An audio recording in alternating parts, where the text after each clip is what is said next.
মাহেশের মন্দিরে জগন্নাথ দেব যেদিন স্নান করে, যেদিন চন্দনে মাখে, সেদিন কিন্তু গোটা বিশ্ব এইভাবে কিন্তু ভিজে যায়।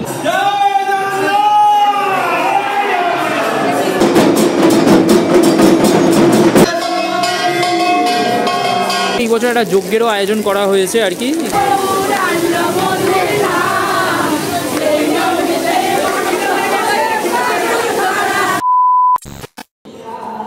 হ্যালো বন্ধুরা, সবাইকে আমাদের নিজের শহর মাহেশে স্বাগতম। আজকে মাহেশের 629তম জগন্নাথ মহাপ্রভুর চন্দন যাত্রা উৎসব।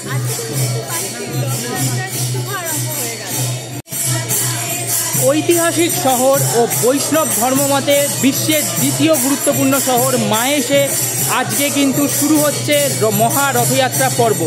আজকে হলো চন্দন যাত্রা। মহাপ্রভু গরমের দাবদাহে কাঁপতে কাঁপতে মানে নাজেহাল হয়ে আর কি চন্দনে লেপে উঠবেন আর কি এখন থেকে 42 দিন ধরে।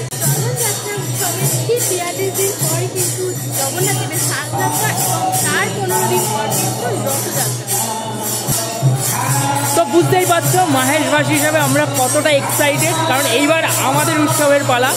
আর মাহেশ থেকে আমি সৌভিক অ্যান্ড উই আর এই মুহূর্তে কিন্তু আমি চলে এসেছি আমার নিজের শহর শ্রীপাঠ মাহেশ। আর শ্রীপাঠ মাহেশে তোমরা দেখছো প্রভুর চন্দন যাত্রা কিন্তু এবার শুরু হবে ধীরে ধীরে। যেমন কীর্তন চলছে, অন্যদিকে কিন্তু তোমার এখানে কিন্তু একটা বড় স্টেজ করা হয়েছে। আজকে কিন্তু সন্ধেবেলা অনুষ্ঠান রয়েছে।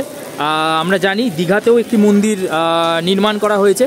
এই কিছুক্ষণ আগেও জায়েন্ট স্ক্রিনে অনুষ্ঠানটা চলছিল, খানিকটা বৃষ্টির কারণে এটা এখন বিঘ্নিত হয়েছে আর কি।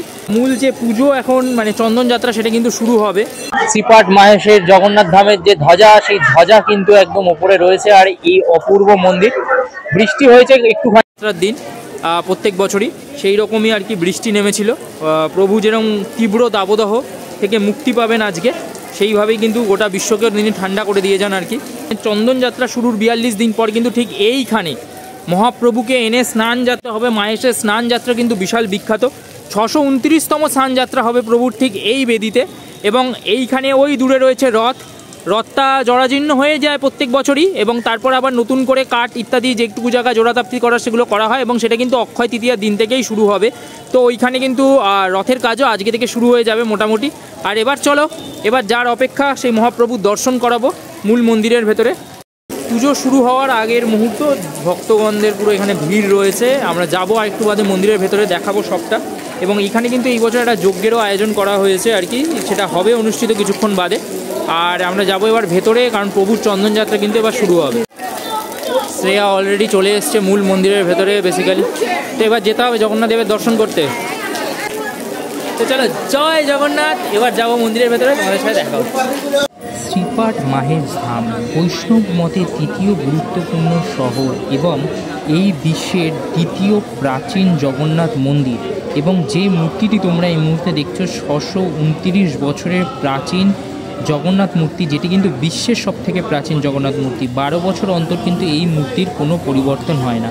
সেই মূর্তিটি কিন্তু এই মুহূর্তে অক্ষয় তৃতীয়ার পূর্ণ সকালে অনুষ্ঠিত হবে চন্দন যাত্রা।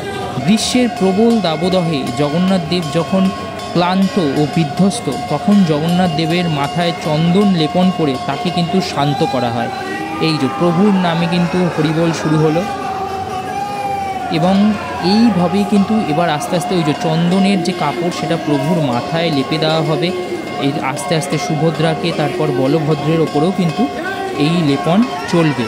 এবং এই চন্দন লেপন কিন্তু 42 দিন ধরে চলে। 42 দিন পর অনুষ্ঠিত হবে হচ্ছে স্নানযাত্রা উৎসব, যেটা কিন্তু 629 বছরের পুরনো। এবং সেই স্নানযাত্রা উৎসবের পর মহাপ্রভুর জ্বর আসবে, তারপর হবে রথযাত্রা।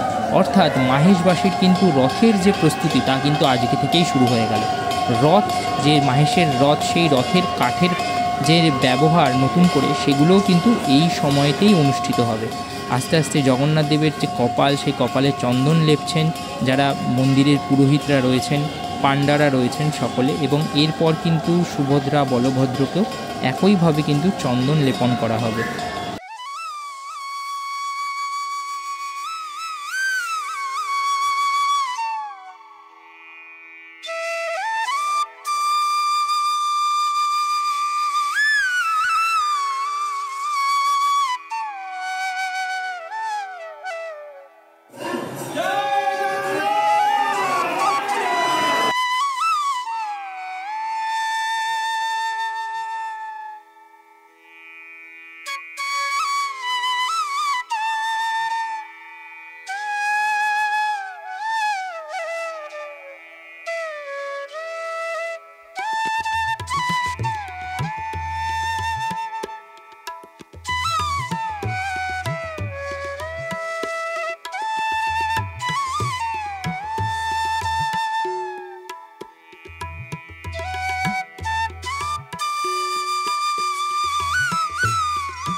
এই চন্দন যাত্রা উৎসব দেখতে অগণিত ভক্তদের ঢল নামবে।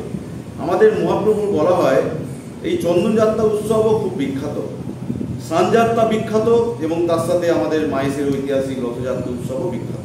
টানা 42 দিন ধরেই আমরা চন্দন যাত্রা উৎসব যে হয়, 42 দিনের পরে যে আমরা স্নানযাত্রা উৎসব যে বলে থাকি, এই 42 দিন ধরেই আমাদের চন্দন লেপন আমরা করে থাকবো।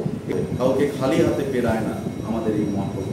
তাই জন্য 629 বছরে সেই স্বপ্নাদৃষ্ট দারুমূর্তি এখনো পর্যন্ত আমাদের মাহেশে জলজল করছে বিদ্যমান। মাহেশ মাহেশ মাহেশ যথা প্রভু জগন্নাথ বিভু পরমেশ, এমন দয়াল ঠাকুর কোথায় আছে সকল ব্যথা শেষ। আমাদের এই যে মাহেশ জগন্নাথ মন্দির, এই বিগ্রহ 629 বছর পাহাড়ের মতো অচল অটল ধীর শান্তভাবে একভাবে রয়েছে।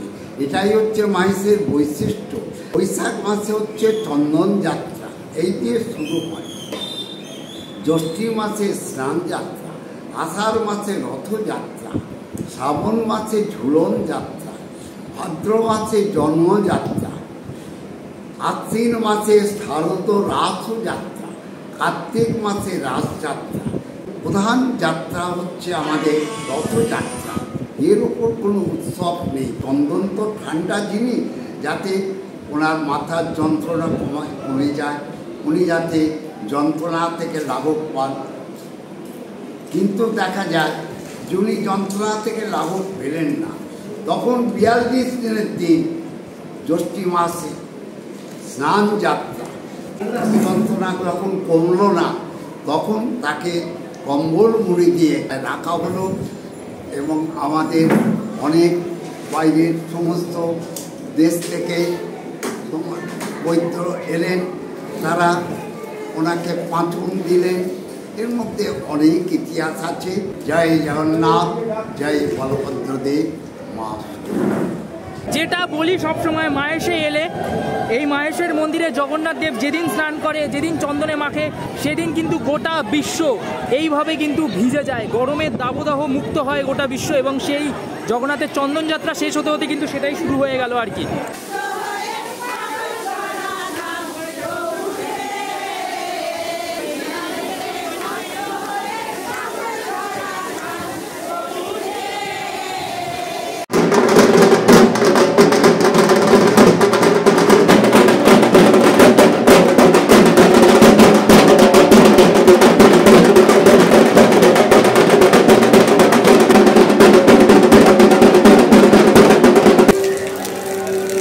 বন্ধুরা, তোমরা দেখলে 629তম চন্দন যাত্রা, মানে ভাবতে পারছো কত প্রাচীন। তো এই প্রাচীন জগন্নাথ ধামের স্নান যাত্রা, রথযাত্রা সব কিছু নিয়ে আমরা থাকবো গত কয়েক বছরের মতো এই বছরও। তোমরা পাশে দেখো, আর আমাদের এই ভিডিওগুলো, মানে এই টাইপের ভিডিওগুলো ভালো লাগলে চ্যানেলটাকে সাবস্ক্রাইব করে দিও আর লাইক কমেন্ট করে জানিও কেমন লাগছে। ইয়েস, আর তার সাথে কিন্তু বেলটাও বাজাতে হবে, ওটা মন্দিরের ঘন্টা মনে করে নিও। তো অবশ্যই ওটা বাজিয়ে দিও। পাশে দেখো, সবাই ভালো থেকো। আগামী ভিডিও যতক্ষণ আসছে ততক্ষণের জন্য খুব শিগগিরই দেখা হচ্ছে। জয় জগন্নাথ।